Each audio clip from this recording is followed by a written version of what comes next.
భారత ప్రభుత్వం ఈ సెన్సస్లో భాగంగా క్యాస్ట్ సెన్సస్ కూడా తీసుకుంటానని ప్రకటించింది. దీనికి సంబంధించి cabinet committee of political affairs కూడా approval తెలిపిందంట.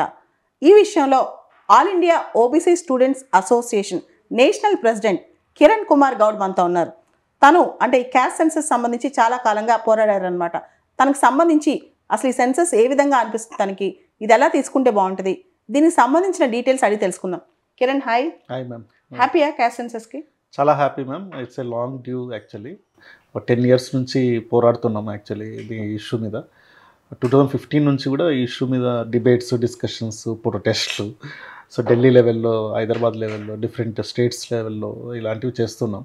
So at last union government ఒప్పుకుంది క్యాస్ట్ సెన్సస్ చేస్తాం. అంటే ఎలా ఉండబోతుంది ఇది, అంటే దీనివల్ల లాభం ఏంటి, ఎలా ఉండబోతుంది? అంటే ముఖ్యంగా ఎలా ఉండబోతుంది అంటే ఇది it's a comprehensive activity ma'am. ఇది ఫస్ట్ టైం 1931 తర్వాత, అంటే దేశం స్వతంత్రం వచ్చిన తర్వాత మొదటిసారిగా అన్ని కులాలని లెక్కిస్తున్నారు. సో అది ఒక కాంప్రిహెన్సివ్ మెకానిజం అవ్వబోతుంది. It's a hectic mechanism. తర్వాత చాలామంది ఇన్వాల్వ్ అవ్వబోతున్నారు ఇందులో. ఒకటి సెన్సెస్ కమిషనరేట్ కాకుండా, డైరెక్టరేట్ కాకుండా ఇంకా మిగతా సోషాలజిస్టు, ఆంథ్రోపాలజిస్టులు, పొలిటికల్ సైంటిస్టులు, సోషల్ సైన్సెస్, డేటా అనలిస్ట్, ఇప్పుడు డేటా అనాలిసిస్ కూడా ఉండబోతుంది. కాబట్టి ఇంత పెద్ద యాక్టివిటీ, అంటే ఇంత పెద్ద హ్యూజ్ డేటా, బిగ్ డేటా బహుశా మనకు ఫస్ట్ టైం వస్తుంది మొత్తం. అంటే 140 కోట్ల భారతదేశంలో అసలు క్యాస్ట్ సెన్సస్ తీసుకోవడం అంత సులభమా, అంత ఈజీగా చేయగలరా?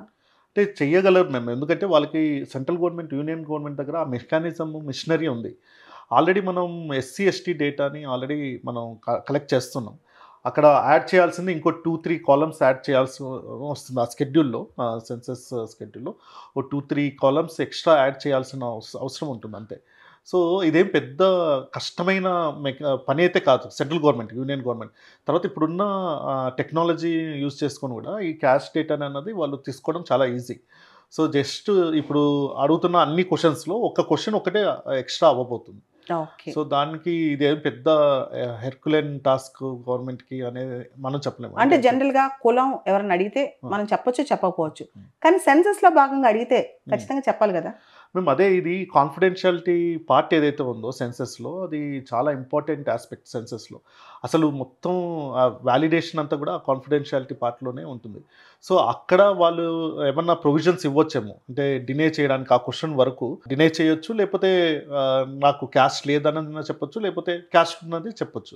సో ఆ ఆప్షన్ అనేది గవర్నమెంట్ ఇస్తుంది అనేసి మేము అనుకుంటున్నాం. బట్ మోస్ట్లీ ఇండియన్ సొసైటీలో క్యాస్ట్ అనేది మ్యాక్సిమం మాకు తెలిసి 95-97% వరకు వాళ్ళు చెప్పే ఆస్కారమే ఉంటుంది. కాబట్టి ఓ 2-3% చెప్పకపోవచ్చు. సో అది చెప్పకపోవడం అన్నది గవర్నమెంట్ ఒక ఆప్షన్ ఇవ్వాలని కూడా మేము కూడా అడుగుతున్నాం.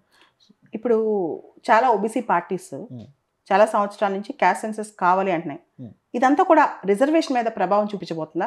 కుల గణన జరిగితే, క్యాస్ట్ సెన్సస్ జరిగితే ఇదంతా రిజర్వేషన్ మీద ఏమైనా ప్రభావం చూపించబోతుందా? ఖచ్చితంగా ప్రభావం చూపిస్తుంది మ్యామ్. మీరు మనం చూడొచ్చు, ఇప్పుడు ఫస్ట్ బ్యాక్వర్డ్ క్లాసెస్ కమిషన్ కానివ్వండి, లేకపోతే second backward classes commission, mandal commission, ఇవన్నీ కూడా హెవీగా 1931 డేటా మీదనే వాళ్ళు చాలా వరకు డిపెండ్ అయ్యి చేసిన రిపోర్ట్స్. ఆ తర్వాత వచ్చిన రిపోర్ట్స్, స్టేట్ లెవెల్లో ఉన్న రిపోర్ట్స్ కూడా ఎక్కువగా 1930sలో ఉన్న డేటానే ఎక్కువగా చేసుకున్నాం. కానీ ఇప్పుడు రీసెంట్గా వచ్చిన బీహార్ డేటా ఇవన్నీ చూసుకున్నట్లయితే, స్టేట్ లెవెల్లో చేసిన డేటా, తెలంగాణ డేటా, ఇక్కడ ఇంక్రీజ్ అయిన సిచ్యువేషన్ మనం చూసాం మేము. And more over EWS reservations వచ్చాక, సో ఈ మేమెంతో మాకంతా అన్న డిమాండ్ అన్నది పెరుగుతుంది ఈ బీసీల్లో, ఓబీసీస్లో. సో ఖచ్చితంగా రిజర్వేషన్ అన్నది వాళ్ళ సోషల్ ఎడ్యుకేషనల్ బ్యాక్వర్డ్నెస్ ఎంతైతే ఉందో ఆ ప్రపోర్షనేట్ రిజర్వేషన్ కావాలన్న డిమాండ్ అనేది ఓబీసీ పార్టీస్ కానివ్వండి, లేకపోతే ఓబీసీ అసోసియేషన్స్ కానివ్వండి, లేకపోతే మాలాంటి స్టూడెంట్ ఆర్గనైజేషన్ డిమాండ్ చేస్తున్నారు. బీహార్లో ఎన్నికలు రాబోతున్నాయి కాబట్టి ఈ కుల గణన అనేది ప్రచారంలోకి వచ్చి గవర్నమెంట్ అప్రూవ్ చేసిందా? దీనికి పొలిటికల్ అంబిషన్స్కి ఏమైనా లింక్ ఉందంటావా? ఖచ్చితంగా ఉండొచ్చు మ్యామ్. ఎందుకంటే బీహార్ ఎలక్షన్స్ అన్నది చాలా, అక్కడ ఇన్కంబెన్సీ కూడా ఉంది, వాళ్ళు కూడా సస్టైన్ అవ్వడానికి. సో బీహార్ అక్కడ చాలా సోషల్ రిఫార్మర్స్ అక్కడ నుంచి వచ్చారు. సో క్యాస్ట్ కాన్షియస్నెస్ ఎక్కువగా ఉంది. తర్వాత కమ్యూనిటీస్ ఇప్పుడు చూసినట్లయితే కుర్మీస్ కానివ్వండి, యాదవ్స్ కానివ్వండి, లేకపోతే కుష్వాస్ కానివ్వండి, లేకపోతే చిన్న ఈబీసీస్ అక్కడ ఎక్స్ట్రీమ్లీ బ్యాక్వర్డ్ క్లాసెస్ చాలామంది ఉన్నారు. అక్కడ నుంచి ఈబీసీస్ నుంచి కర్పూరి ఠాకూర్ లాంటి లీడర్స్ ఎమర్జ్ అయ్యారు. ఓబీసీస్ నుంచి బీపీ మండల్ మండల్ రిపోర్ట్ ఏదైతే ఉందో అవన్నీ వచ్చాయి. అక్కడ ఈబీసీ, ఎంబీసీ, ఓబీసీ అన్న రిజర్వేషన్ కూడా ఉంది. సో అక్కడ ఎక్కువ ఉంది కాబట్టి మేబీ ఇది ఇట్ విల్ ఇంపాక్ట్ అక్కడ ఓటింగ్ ప్యాటర్న్ మీద కూడా ఇంపాక్ట్ చూపిస్తుందని కూడా అదొక రీజన్ అయి ఉండొచ్చు. కానీ బట్ ఎనీహౌ మోడీ గవర్నమెంట్ అనేది తీసుకున్నది ఇది డీపెనింగ్ ఆఫ్ సోషల్ జస్టిస్కి లీడ్ చేస్తుందని మేము అనుకుంటున్నాం. ఓకే, ఇంతకుముందు రోహిణి కమిషన్ ఉంది కదా, బీసీ సబ్ కేటగరైజేషన్ మీద సరైన డేటా లేకపోవడం వల్ల చాలా లోటు జరుగుతుందని చెప్పి రోహిణి కమిషన్ కూడా కామెంట్ చేసింది. అంటే ఓబీసీకి సంబంధించి క్యాస్ట్ సెన్సస్ లేకపోవడం వల్ల ఎవరు ఎంతమంది ఉన్నారు అని తెలుసుకోలేకపోవడం వల్ల చాలా లోటు జరుగుతుందని కూడా. సో ఇప్పుడు ఆ లోటు పూర్తవుతుందా? ఖచ్చితంగా డేటా అన్నది మేము ఇప్పుడు మనం తమిళనాడులో తీసుకున్నట్టయితే ఓబీసీస్ 30% రిజర్వేషన్స్, ఎంబీసీస్కి 20% ఉంది. ఇక్కడ మనకు 2 రాష్ట్రాల్లో ఏబిసిడిఈ కేటగిరీస్ ఉన్నాయి.